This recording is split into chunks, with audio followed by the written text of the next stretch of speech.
नमस्कार साथियों, स्वागत है आप सभी का आपके अपने YouTube चैनल प्रतियोगिता क्लासेस में। हम लोग हाई स्कूल की NCERT बुक शुरू किए थे।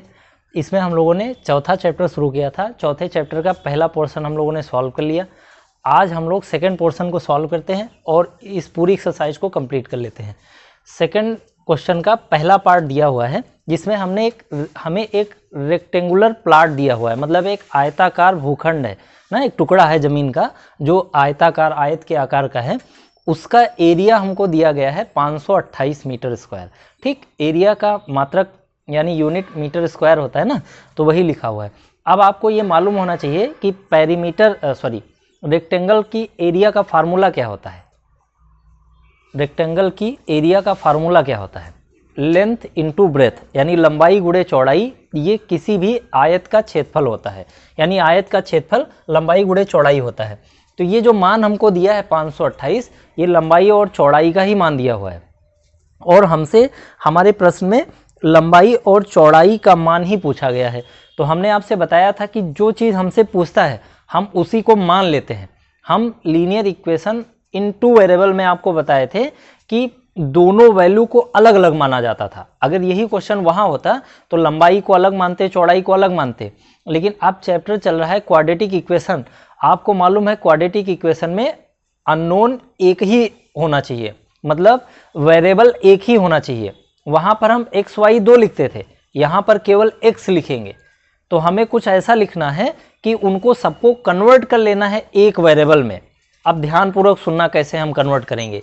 जैसे सुनो, ये जो मान दिया है ये एरिया ऑफ रेक्टेंगल यानी आयत का क्षेत्रफल दिया है। आयत का क्षेत्रफल होता है लंबाई गुणे चौड़ाई, यानी ये लंबाई और चौड़ाई का ये हमको मान दिया है। मान लीजिए लंबाई और चौड़ाई का गुणा दिया हुआ है, क्योंकि गुणनफल ही तो क्षेत्रफल होता है, मल्टीप्लाई ही लंबाई length into breadth is equal to इसका एरिया ना, तो ये हमने बराबर कर दिया। इसको हमने इक्वेशन फर्स्ट मान लिया है। आप यहाँ से भी शुरुआत कर सकते हो या अब जो हम स्टार्ट करने जा रहे हैं वहाँ से भी शुरुआत कर सकते हो। ये हम आपको समझा रहे थे जो मेन बातें थी। देखो हमारे प्रश्न में हमसे कहा गया है कि इस आयत की जो लंबाई है वो चौड़ाई के दोगुने से एक अधिक है। सुनना, जो लंबाई है वो चौड़ाई के दोगुने से एक अधिक है। कहने का मतलब length of the plot is 1 more than twice of its breath. समझिए, जो इसकी लंबाई है, आयत की जो लंबाई है वो चौड़ाई के 2 गुने से एक ज़्यादा है। फिर से देख लीजिए, इन्होंने कहा था कि जो आयत की लंबाई है वो चौड़ाई के 2 गुने से एक अधिक है। सुनिए, चौड़ाई के 2 गुने से एक अधिक। इंग्लिश में आप लिखेंगे length is equal to breadth twice, मतलब मल्टीप्लाई 2 + 1। ठीक, वैसे लिख सकते हैं। अब आप एक बात बताओ, अगर हम चौड़ाई को x मान लें, चौड़ाई को x मान लें, तो देखो जैसे ही आप यहाँ पर x रखोगे तो 2 + 1 यानी 2x + 1 ये इसकी लंबाई हो जाएगी। कुछ समझे कि नहीं? यानी लंबाई हो गई 2x + 1 और चौड़ाई को हमने पहले ही x मान रखा है। देखो दोनों वैल्यू x के फॉर्म में हो गई। यही हमने आपको समझाया था। अगर यही question linear equation in two variable में होता तो लंबाई को l मानते, चौड़ाई को b मान लेते या xy मान लेते, दो अलग अलग। लेकिन यहाँ देखो एक ही वेरिएबल रखना है, इसलिए हमने दोनों को एक ही में कन्वर्ट कर लिया है। अब समझ पाएगी नहीं? बस अब इक्वेशन फर्स्ट में लंबाई और चौड़ाई का मान रख दो, बस क्वाड्रेटिक इक्वेशन बन जाएगी। और हमसे इसकी वैल्यू पूछा है, इसलिए क्वाड्रेटिक इक्वेशन को सॉल्व करके भी दिखाना पड़ेगा। ठीक है, तो आइए देखते हैं। फिर अब हम लिखते हैं कि put the value of length into breath in equation first, यानी लंबाई और चौड़ाई का मान रखने पर। ठीक, तो इस इक्वेशन में हम अब रख रहे हैं। हमने आपसे बताया था कि आप क्वेश्चन की शुरुआत यहाँ से भी कर सकते हैं, चौड़ाई मानने के बाद ये, या फिर आप यहाँ से भी कर सकते हैं, कोई दिक्कत नहीं है। अब आप मान यहाँ पर रख दीजिए। तो देखिए लंबाई की जगह हमने लिख दिया 2x + 1 और चौड़ाई हमने x ही मान रखा है, और ये कितना है बराबर में 528। अब सुनिए जरा ध्यान से, यहाँ आपको ध्यान देना पड़ेगा। x को 2x से मल्टीप्लाई कराएंगे तो कितना बनेगा बताओ? 2x²। और x को 1 से मल्टीप्लाई करेंगे तो x आ जाएगा बराबर ये। सुनो, जैसे इसको आप इधर लाओगे ये क्वाड्रेटिक इक्वेशन बनकर तैयार। देखिए यही बन गई क्वाड्रेटिक इक्वेशन। अब इसको हमको सॉल्व करना है। ठीक है, इसको सॉल्व करने के दो तरीके हैं।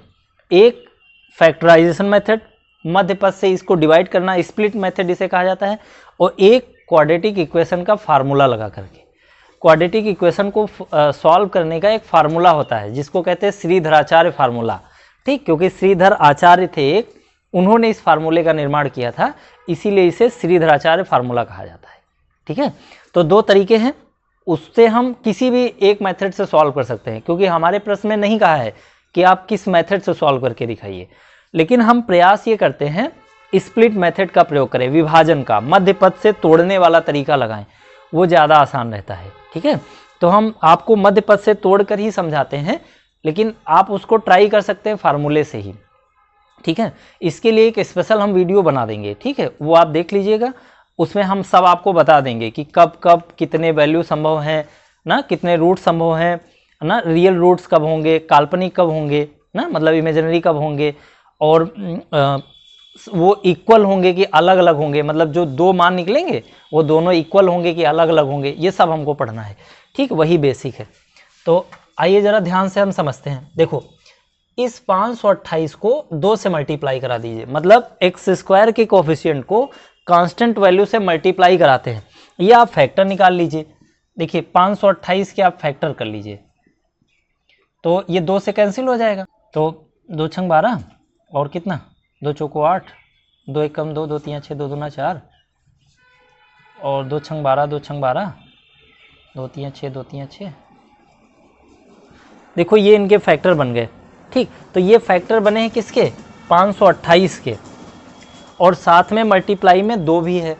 तो अब इतनी संख्याओं से हमको 2 संख्या ऐसी बना लेना है जिनके बीच का डिफरेंस 1 हो, क्योंकि x का कोफिशिएंट क्या लिखा है, कुछ नहीं लिखा है, मतलब 1 माना जाता है। तो इनको हम आपस में जोड़े या घटाएं तो 1 आना चाहिए। ऐसी 2 संख्याएं इनसे बनाओ, इनके फैक्टर से, कि उनको जोड़ो या घटाओ तो जो यहाँ लिखा है वो आ जाए, मतलब 1 आ जाए। अब समझना जरा ध्यान से, हम कैसे बनाएंगे। देखो 11 3 33, 1 बन गई। अब इनको गुणा करा लीजिए, 2 दूना 4 दूनी 8 दूनी 16 दूना 32। अब देखिए 32 से 33 आप घटाएंगे, सॉरी 33 से 32 आप घटाएंगे तो 1 भी आ जाएगा, और इन दोनों को गुणा करेंगे तो फिर से जहाँ से चले थे वहीं आ जाएंगे। मतलब 528 को 2 से जब गुणा करोगे तो जो आएगा वही इनको गुणा करने पर भी आ जाएगा। ठीक है, इसीलिए फैक्टर से करते हैं कि हमको गुणा करके चेक ही ना करना पड़े, सीधे इन्हीं में से ऐसी संख्याएं में ढूंढ लेना है जिनको ऐड करें या सब्सट्रैक्ट करें तो जो यहाँ लिखा है वो आ जाए बस। ठीक, तो एक 32 मिलेगी, एक 33 मिलेगी। सुनना, 2x स्क्वायर तो हमने लिखा 33x माइनस लिखा 32x माइनस 528 बराबर 0। अब यहाँ से देखो कुछ कॉमन मिल रहा होगा दोनों में, यहाँ कॉमन क्या मिल रहा है बताओ, 2x कॉमन मिल रहा है, तो यहाँ पर 2 कॉमन हो गया, एक x कॉमन हो गया तो केवल x बचा है, और यहाँ से x का अच्छा 2 कॉमन नहीं होगा, 2 कॉमन इसलिए नहीं होगा क्योंकि इसके पास 2 नहीं है। ठीक है, तो केवल x 1 कॉमन होगा, और यहाँ पर क्या बचेगा, फिर 33 बच जाएगा और यहाँ 2 भी बच जाएगा। ठीक भैया, क्योंकि 2 कॉमन नहीं हो पाया है ना भैया, 2 यहाँ से कॉमन हो जा रहा है लेकिन उसके पास नहीं है, इसलिए हम केवल x कॉमन लेंगे। और यहाँ पर देखिए क्या कॉमन मिल रहा है, यहाँ माइनस का 16 कॉमन मिलेगा, एकदम सही बात है। माइनस का 16 जब कॉमन मिलेगा तो यहाँ 2x बच जाएगा भाई, 16 दूना 32, तो 2x बच जाएगा क्योंकि आपने माइनस 16 कॉमन लिया है।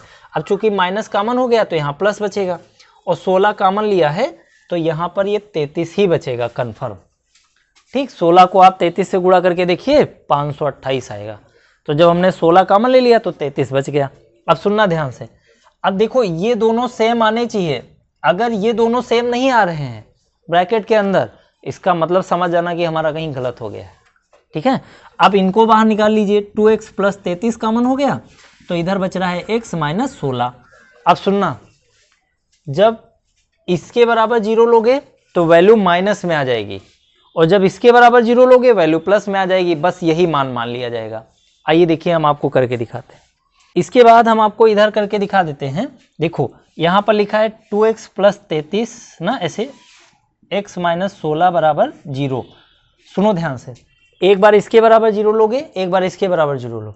जब इसके बराबर 0 लोगे तो माइनस में आएगा, इसलिए वो सही नहीं माना जाएगा, क्योंकि ये लंबाई है, लेंथ कभी भी वो माइनस में नहीं होती भाई। किसी भी चीज़ की लंबाई को आप नापोगे तो माइनस में कैसे आएगा भाई? ज़्यादा से ज़्यादा वो चीज़ नहीं होगी तो जीरो हो जाएगा, लंबाई नहीं है तो जीरो हो जाएगा। बाकी कुछ ना कुछ तो लंबाई होगी ही उसकी, तभी तो एरिया बना है, इसीलिए माइनस में वैल्यू नहीं होगी। तो देखो कैसे कह रहे हैं, एक बार इसके बराबर जीरो ले लीजिए, एक बार इसके बराबर जीरो ले लीजिए। जब आप इसके बराबर जीरो लोगे तो इसको उधर ले जाओगे माइनस में हो जाएगा, इसको उधर ले गए तो ये -33 हो जाएगा। तो ये वैल्यू हमारे लिए ठीक नहीं है क्योंकि माइनस में आंसर आ रहा है। इसको जैसे उधर ले जाओगे प्लस में हो जाएगा, यानी ये वैल्यू हमारे लिए ठीक है। तो x का मान हो गया 16। x क्या था? चौड़ाई। इसका मतलब चौड़ाई हो गई 16 मीटर। अब हमसे कोई कहे कि लंबाई कितनी है, तो अब आपको यहाँ पर मान रखना पड़ेगा 2 गुणे 16 + 1, तो 16 दूना 32 और एक ज़्यादा यानी कितना? तो लंबाई हो गई 33 यानी लेंथ हो गई 33 और ब्रेथ हो गई 16 यानी 16। इस तरह से हम बड़े आराम से क्वेश्चन को कर सकते थे। थोड़ा कठिन लगा होगा क्योंकि हम लोग ये मेथड वगैरह नहीं जानते हैं अभी, ठीक है। तो इसके लिए एक वीडियो और बना देंगे, उसमें आपको अच्छे समझ में आएगा। आइए साथियों, अब हम लोग दूसरे क्वेश्चन का दूसरा पार्ट देख लेते हैं। इसमें हमसे कहा गया है कि दो धनात्मक पूर्णांकों का गुणनफल दिया गया है ना, तो दो क्रमागत धनात्मक पूर्णांकों का गुणनफल 306 है। आइए जरा समझते हैं। देखो, दो क्रमागत धनात्मक पूर्णांक है, यानी पॉजिटिव इंटीजर आपको क्रम से लेने हैं ना। तो दो धनात्मक क्रमागत पूर्णांक, ठीक। तो देखो इसमें पहला धनात्मक, देखो दो क्रमागत आपको लेने हैं, तो ध्यानपूर्वक समझो। दो धनात्मक क्रमागत पूर्णांक, एक x मान लीजिए और एक x + 1 मान लीजिए। हमेशा क्रमागत संख्याएं इसी प्रकार से मानी जाती हैं, एक x तो एक x + 1, ठीक। देखो अगर दो क्रम से आपको संख्याएं मानना है, जैसे मान लीजिए कि आपके पास 5 है तो अगली संख्या चाहिए, तो अगली संख्या कैसे प्राप्त होगी? जब आप इसमें एक ऐड कर लोगे तभी तो 6 प्राप्त होगा। अब इसके आगे की संख्या चाहिए तो कैसे प्राप्त होगी? जब आप इसमें एक ऐड करोगे यानी 7। तो वही तो हमने यहाँ भी किया, हमने पहला पूर्णांक माना x है, तो जब अगला पूर्णांक निकालोगे तो उसमें एक जोड़ोगे ना, और अगर तीसरा पूर्णांक निकालना होता तो उसमें हम एक और जोड़ देते, मतलब x + 2 हो जाता। तो जब भी हमसे कहेगा कि कोई भी पूर्णांक मानने वाली बात, तो हम इसी प्रकार से आगे मानते चले जाएंगे। 2 बोले, 4 बोले, 6 बोले, कितने भी बोले, हम इसी प्रकार से मान लेंगे। फिलहाल हमसे इन्होंने 2 कहा है तो हम 2 ही रखेंगे, है ना। ये दो धनात्मक पूर्णांक हो गए। इनका गुणनफल ये कह रहे हैं कि इनका गुणनफल 306 है, तो लिख दीजिए अकॉर्डिंग टू द क्वेश्चन ना, ATQ according to the question. क्या कह रहे हैं? इन दोनों का गुणनफल, यानी इनको जब हम गुणा करें तो कितना है? 306 आए, क्योंकि दोनों का मल्टीपल प्रोडक्ट 306 बता रहे हैं, ठीक है। अब सुनो, इसको x को x से मल्टीप्लाई करोगे कितना आएगा? x²। x को 1 से मल्टीप्लाई करोगे x = 306। अब उसको इधर ले आओ तो x² x - 306 = x। अब सुनना ध्यान से, क्वाड्रेटिक इक्वेशन बन गई कि नहीं? बिल्कुल बन गई, क्योंकि मैक्सिमम पावर 2 लिखी हुई है। अब ये क्वाड्रेटिक इक्वेशन है तो इसको सॉल्व भी किया जाना चाहिए, क्योंकि हमसे इन्होंने कहा है कि हमें पूर्णांक ज्ञात करने हैं ना, पूर्णांक बताने हैं। तो पूर्णांक तो तभी बता पाएंगे ना जब इनको हम सॉल्व करें। अब 2 मेथड हमने आपको बताया, एक सूत्र लगा सकते हो ना, श्रीधराचार्य फार्मूला लगा सकते हो, और या फिर इसका स्प्लिट मेथड से आप इसको सॉल्व कर सकते हो। अब इसको हम सॉल्व कर रहे हैं तो x² का कोफिशिएंट क्या है बताओ? कुछ नहीं है, मतलब 1 है, और 1 को 306 से मल्टीप्लाई कराओगे तो 306 ही बनेगा। अब सुनना ध्यान से, 306 को ऐसे 2 भाग में तोड़ लो जिनके बीच का डिफरेंस 1 का हो, तो वैसे ही बनेगा सेम जैसे आप पहले करते थे। तो ऐसे हम डायरेक्ट संख्या नहीं ढूंढ पाएंगे, तो आप इसके फैक्टर कर लीजिए पहले, तो संख्या ढूंढने में आसान हो जाता है। 2 से करेंगे, 2 एकम 2, 2 पंचे 10, 2 तीन 6। अब 3 से काट दो, 3 पचे 15, 3 एकम 3, 3 दूनी 6, 3 सत्ते 21, है ना। 3 एकम 3, 3 एकम 3, 3 सत्ते 21, 17 एकम 17। अब सुनो ध्यान से, तो एक तो 17 बन गया और 3 त्रिका 9, 9 दूनी 18। तो देखो एक संख्या 18 बन गई, एक 17 बन गई। इन दोनों के बीच का डिफरेंस कितना है? 1 का। बस इसी तरह लिख लीजिए, तोड़ लीजिए। तो एक लिख लिया हमने 18x और एक लिख लिया 17x - 306 = 0। अब सुनो ध्यान से, इसमें कॉमन क्या मिल रहा है बताओ, x कॉमन मिल रहा है, तो एक x यहाँ बच गया। अच्छा x कॉमन हो गया तो 18 बच गया ना, यहाँ से 17 कॉमन ले लो। तो अब सुनो 306 जो लिखा है ये 17 और 18 का मल्टीपल ही है, तो 17 जब कॉमन हो गया तो अंदर कितना बच गया 18। अब देखिए हाँ ये प्लस में क्योंकि हम माइनस कॉमन ले चुके हैं, है ना। अब सुनना ध्यान से, ये दोनों सेम होने चाहिए और सेम है भी, इन्हीं को बाहर निकाल लो। तो x प्लस 18 बाहर हो गया, तो यहाँ बच गया x और यहाँ बच गया माइनस का 17 बराबर 0। अब एक बार इसके बराबर 0 लोगे, एक बार इसके बराबर 0 लोगे। अभी समझाया था जब इसके बराबर 0 लोगे x प्लस 18 बराबर 0 और एक बार इसके बराबर 0 लोगे, तो सुनो इसको उधर ले जाओगे तो x का मान कितना आएगा माइनस का 18। और हमसे कहा गया है कौन सा पूर्णांक है, धनात्मक पॉजिटिव इंटीजर है, तो क्या निगेटिव वाला हमारा आंसर हो सकता है, नहीं, इसलिए आप उसे हटा दीजिए।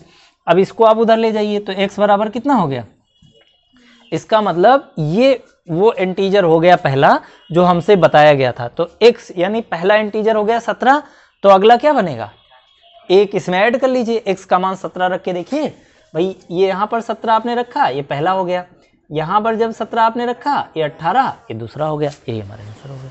ठीक, इसीलिए first integer is equal to 17, second integer is equal to 18, यही हमारा आंसर हो गया।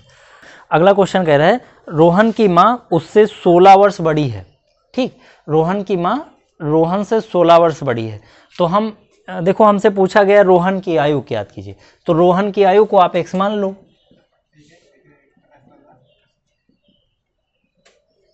वर्तमान आयु है ना x वर्ष। सुनो रोहन की वर्तमान आयु x वर्ष हम लोगों ने मान लिया। अब प्रश्न में देखो क्या कह रहा है ना, तो आप लिख सकते हैं अकॉर्डिंग टू द क्वेश्चन ना, यानी प्रश्नानुसार। तो प्रश्न में इन्होंने कहा है कि रोहन की माँ उससे 16 वर्ष बड़ी है, तो जब रोहन की आयु x हो गई तो रोहन की माता की आयु कितनी हो जाएगी बताओ,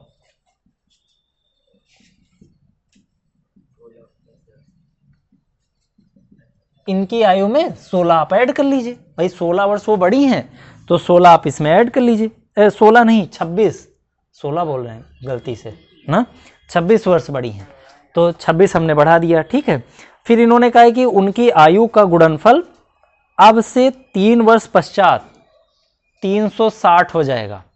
फिर से सुनो, देखो रोहन की आयु को हमने x मान लिया है, तो उनकी माता जी 26 साल बड़ी हैं, तो हमने उनकी आयु में 26 बढ़ा दिया। अब देखो ये क्या कह रहे हैं प्रश्नानुसार, या प्रश्नानुसार ना लिखो, आप ये लिख दो, इन्होंने कहा है कि उनकी आयु का गुणनफल अब से 3 वर्ष पश्चात, तो हम 3 वर्ष पश्चात इनकी आयु देख लें। सुनो 3 वर्ष पश्चात रोहन की आयु कितनी हो जाएगी बताओ, बताओ भैया, और रोहन की माता की, देखो जब वर्तमान आयु इनकी x है तो 3 साल बाद 3 वर्ष बढ़ जाएगी ना, अभी आप 13 साल के हैं तो 3 साल बाद जोड़ लेंगे 16 साल के हो जाएंगे, है ना भाई, जितनी अभी आपकी एज है तो जितने साल बाद हम बोलेंगे उतना ही आपको ऐड कर लेना है। अभी आप 15 साल के हो तो 5 साल बाद कितने के हो जाओगे 20 साल। इसी प्रकार इनका भी है, अभी ये 1 साल के हैं तो 3 साल बाद x प्लस 3 हो जाएंगे। अब देखो ऐसा तो है नहीं कि रोहन ही 3 साल बाद बढ़ेगा, उनकी माता उतनी ही रह जाएंगी कि रह जाएंगी, वो भी तो बढ़ेंगी, तो x प्लस 26 वो थी ही, 3 ये भी बढ़ जाएंगी। इसका मतलब हम इसे कितना लिख लें x प्लस 29, ये इनकी माता जी की आयु हो गई, ये इनकी खुद की आयु हो गई। हमसे कहा गया है कि इनका गुणनफल कितना है, उनकी आयु का गुणनफल अब से 3 वर्ष पश्चात 360 हो जाएगा। समझना जरा ध्यान से, जब हम x प्लस 3 को x प्लस 29 से गुणा करेंगे तो 360 आना चाहिए, ये हमसे कह रहा है। ये आप लिख सकते हैं प्रश्नानुसार या अकॉर्डिंग टू द क्वेश्चन। ठीक, अकॉर्डिंग टू द क्वेश्चन या प्रश्नानुसार इन दोनों का गुणा 360 होना चाहिए। अब सुनना ध्यान से, यहाँ देख लो x का x से गुणा कराओगे क्या बनेगा बताओ मधुकर, और x को 29 से गुणा कराओगे क्या बनेगा, x का गुणा 3 से कराओ मतलब 3 का गुणा x से, और 29 को 3 से गुणा कराओगे तो कितना बनेगा हाँ 87, ठीक है 360। अब इसको इधर ले आइए, ठीक, देखिए यहाँ भी इक्वेशन बन जाएगा एक्स स्क्वायर, इनको आप ऐड भी कर सकते हैं तो कितना बनेगा 32x, है ना। और उसको जब इधर लाएंगे तो 87 माइनस 360 बराबर 0। सुनो, अब ये इधर आया तो माइनस में हो गया ना, तो एक प्लस एक माइनस घटेगा, तो आप 360 से 87 घटा दीजिए और हमें निकाल कर बताइए कितना आ रहा है।